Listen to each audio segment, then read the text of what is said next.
Les genêts, doucement balancés par la brise, sur les vastes plateaux font une houle dehors. Et tandis que le pâtre à leur ombre s'endort, son troupeau va broutant cette fleur qui le grise. Cette fleur qui le fait belle d'amour, le soir, quand il roule des hauts des monts vers les étables, et qu'il croise en chemin les grands bœufs vénérables, dont les doux beuglements appellent l'abreuvoir. Cette fleur toute d'or, de lumière et de soie, en papillon posé au bout des brins menus, et dont les lourds parfums semblent être venus de la plage lointaine où le soleil se noie.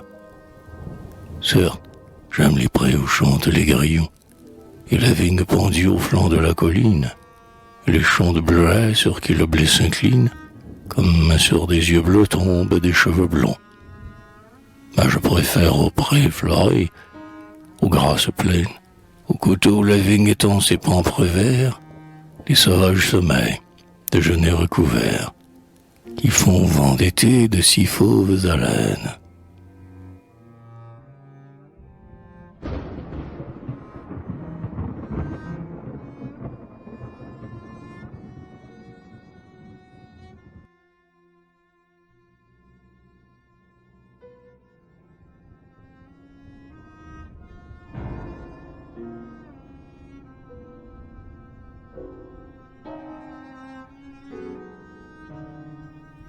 Vous en souvenez-vous, genêts de mon pays, des petits écoliers aux cheveux en broussailles, qui s'enfonçaient sous vos rameaux comme des cailles, troublant dans leur sommeil les lapins des baillis. Comme l'herbe était fraîche à l'abri de vos tiges, comme on s'y trouvait bien sur le doigt allongé, dans le temps qui faisait, aux sauges mélangés, un parfum enivrant tenait des vertiges. Et quelle émotion lorsqu'un léger frou-frou annonçait la fauvette apportant la pâture. Et combien les pieds trouvaient d'aventure, son nez plein d'oiseaux nus et qui tendait le cou. Quel bonheur quand le givre avait garni de perles, pour fins rameaux émus qui sifflaient dans le vent, précoce braconnier, de revenir souvent, tendre en vos corridors des lacets pour les merles.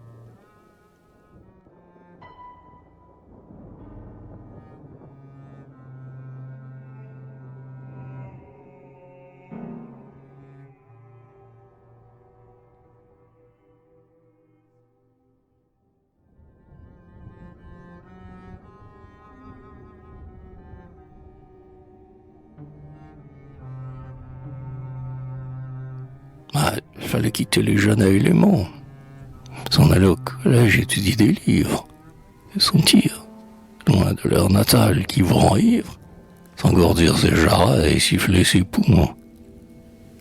Passer de longs hivers, dans des salles bien closes, regarder la neige à travers les carreaux, éternuant dans des hauteurs petits et gros, soupirant après les oiseaux et les roses.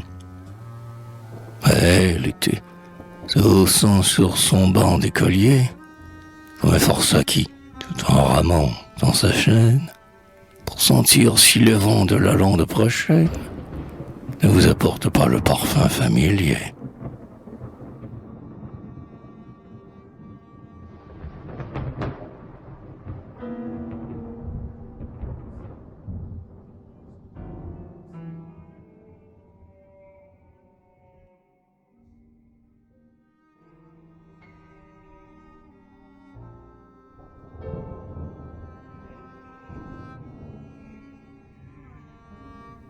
Enfin, la grille s'ouvre. On retourne au village. Ainsi que les genêts, notre âme est toute en fleurs. Et dans les hauts remplis de vieux merles siffleurs, on sent un air plus pur qui vous souffle au visage. On retrouve l'enfant blonde avec qui sans foi on a jadis couru la forêt et la lande. Elle n'a pas changé. Sinon, qu'elle est plus grande, que ses yeux sont plus doux et plus douce sa voix. Prévenons, Jeannette. Je le veux bien, dit-elle. Mais là on va, côte à côte, en causant, tout troublé, par le souffle inconnu qui passe sur les blés, par le chant d'une source ou par le bruit d'une aile. Les genêts ont grandi, mais pourtant moins que nous. Il faut nous bien baisser pour passer sous leurs branches. Encore accroche-t-elle un peu ses coiffes blanches. Quant à moi, je me mets simplement à genoux. Et nous parlons des temps lointains, des courses folles, des nids rêvés ensemble, et de ces riens charmants qui paraissent toujours sublimes aux amants, parce que leur regard souligne leurs paroles.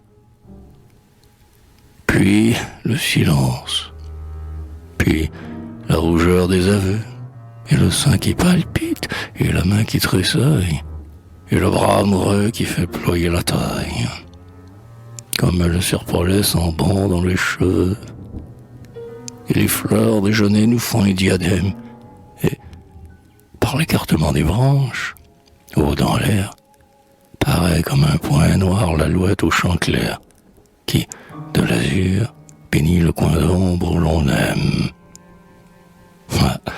Ces jours lointains, si lointains et si doux, ces jours dont un seul vaut une vie entière, et dans le blond enfant qui dort au cimetière, Jeannet de mon pays, vous en souvenez-vous?